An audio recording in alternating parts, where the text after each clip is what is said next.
এরপর বলো তোমরা এই গরমে কেমন আছো? এই বিশ্রী গরমটা না একদম নেওয়া যাচ্ছে না, এত বাজে গরমটা পড়েছে সত্যি বলতে এখানে মানুষই ঠিক থাকতে পারছে না এত গরমে। আর আমি যে কিভাবে কেকের কাজ করছি সেটা আমিই জানি। ইনফ্যাক্ট আমার মতন হয়তো অনেক হোম বেকারদেরই একই অবস্থা। এক তো গরম, তার উপরে একটা কারেন্ট যাওয়ার একটা টেন্ডেন্সি। মানে সত্যি বলতে এই গরমকালে এত কারেন্ট যায়, মানে কোনো কিছুতেই যেন শান্তি নেই। না কেক বানিয়ে, না কেকটাকে ওভেনে দিয়ে যে 5 মিনিট বসবো তারও কোনো শান্তি নেই। এই মনে হয় কারেন্টটা না চলে যায়।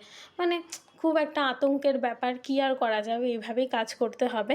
আজকে তোমাদের সাথে যে কেকের ভিডিওটা শেয়ার করছি সেটা হলো 1/2 পাউন্ড একটা চকলেট ফ্লেভারের একটা কেক এক দিদিভাই আমাকে অর্ডার করেছিল তার হবু শাশুড়ি মায়ের জন্য, তার প্রিয় একটা মানুষের জন্য। তো খুবই সিম্পল কেকটা, তোমরা অবশ্যই জানাবে তোমাদের এই সিম্পল কেকটা তোমাদের কাছে কেমন লাগলো। চলো আজকের জন্য টাটা, দেখা হবে নেক্সট ভিডিওতে, বাই।